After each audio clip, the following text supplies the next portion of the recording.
my student, here we are discussing on the mammalian ear. And within the mammalian ear, we have seen that the mammalian ear composed of 3 parts, and the first part is the outer ear, the second part is the middle ear, and the third part is the inner ear. But the outer part we have already covered BT, and in this part is where now we are going to see the part which are found within the middle ear. And we have already seen the little bit part which are found within the middle ear, and thereby it is found in 2 openings, that is the fenestra ovalis and the fenestra raunda. So now we are going to say that we are going to see also within the structure of the middle ear is where now there's 3 connected bones called the ear oscles. So within the middle ear also we have a structure, we have 3 bones, or we can say that we have 3 connected bones. Hivi vibonzi au hivi mfupa tunasema kwamba vimeshikana. So, and what are the structure, or what is the name of those 3 connected ear bones? It are called the ear ossicles.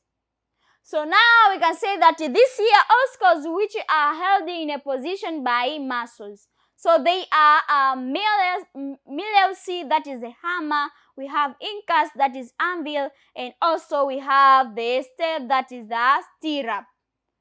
So within it ndipo ambapo tumesema kuna ear ossicles. We have 3 connected bones which are called the ear ossicles. These ear ossicles are held in a position of the muscle, and also these ear ossicles tumesema kwamba ziko 3. Ya kwanza tukasema inaitwa Mileusi, ya pili au kwa jina lingine tunaita the hammer, and ya pili tunaita incus or anvil, and the third one it is the steps or stirrup. Hizo ndizo 3 bones which are found within the ear, within the middle ear. So, and also we can say that the middle ear is air-filled part that depends on the equalization of the pressure outside and the inside the ear to prevent damaging of the eardrum. So pia hii structure ya middle ear, it is filled with the air. Ndani ya middle ear there is a presence of air. What is the function of this air? The function of the air which is found within the middle ear, within the middle ear, it is responsible for balancing the equal pressure, that is the pressure of the outside and the pressure of the inside of the ear. That's why we have this air-filled part. So this air-filled part that depend on the equalization of the pressure of the outside and the inside of the ear to prevent the ear damaging of the eardrum. So the equalization of the pressure which are found within the middle ear, it is help in balancing, or we can say that it help in preventing the damage of the eardrum. So ili eardrum isiweze kuharibika, we need the presence of air to be filled within the middle ear. So, and also within the middle ear is where now we have the Eustachian tube, or we can call it auditory tube. This auditory tube which connects the middle ear to the pharynx. Hii Eustachian tube ndio ambayo ina connect the middle ear and the pharynx. So, via this tube, air enters and leaves the middle ear during swallowing to equalize the pressure that we are going to see in the figure 4.31. So, we have seen that the air will enter through the air are filled within the middle ear. So, where is that air coming from? Ile hewa ambayo inaingia ndani ya sikio tunasema inatokea kwenye structure ambayo inaitwa auditory, au tunaita Eustachian tube au auditory tube. Inaingia muda gani hiyo hewa ndani ya middle ear? The air that is filled within the middle ear, it is entered through swallowing. Pale ambapo unakuwa unameza kitu au unakula kitu, vile the tendency of swallowing something. You can unasikia kama kuna vitu vinafunguka hivi, kama ukiwa una meza kitu. Why? Is due to the presence of air now enter through the middle ear. The purpose of the air to be filled within the middle ear is to prevent the damage of the eardrum. Simply like that.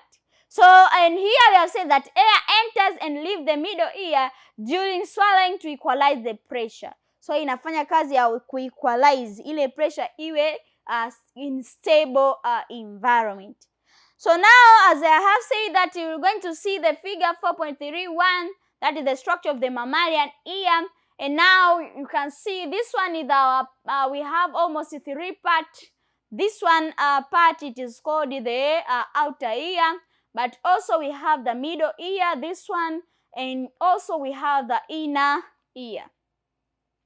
So within the outer ear is where now there is a flap, there is an external flap which is made by cartilage that is called the pinna, and within it is whereby we have this ear canal, or we can call it the external auditor meatus, that is the complies to the outer ear.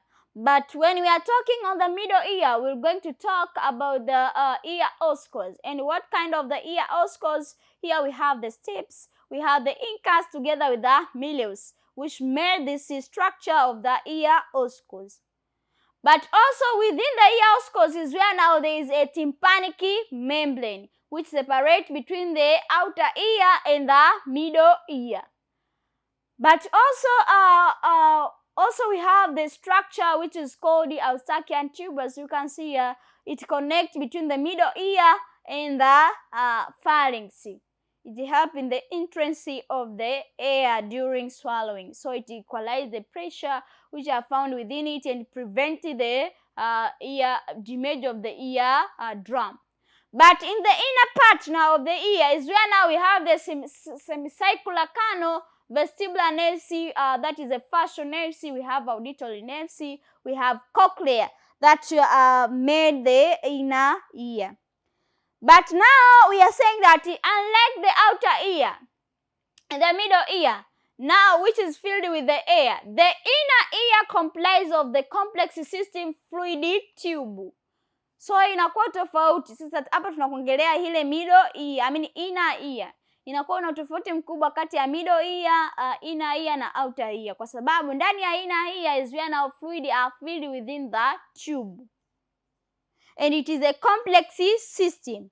Thereby, within the inner ear, we have a structure which is called the cochlea.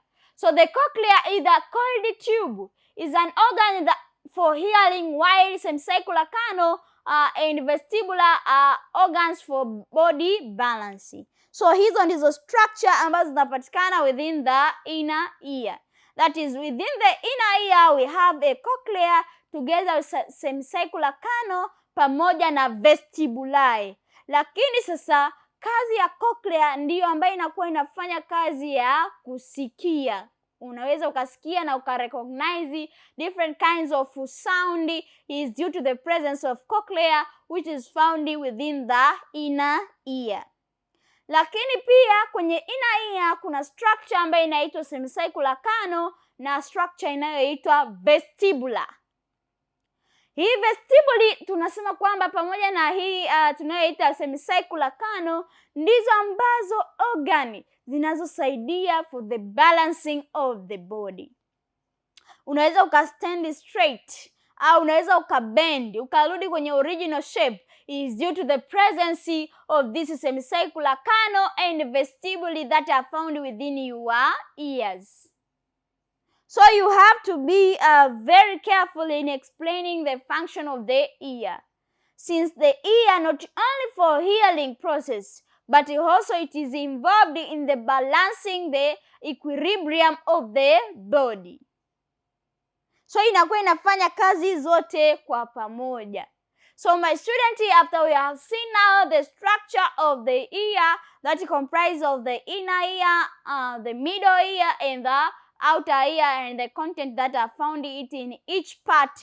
And now, my student, I would like to welcome you again into the next part. That is, we are going to clarify more the physiology of the physiology of hearing, how a person can be able to hear different kinds of sound. And also, apart from that, we're going to see the balancing of the body mechanism, and also we're going to see that is performed by the ear. So, and by saying so, thank you for following us, Educare to Z, and bye bye. Have a nice moment.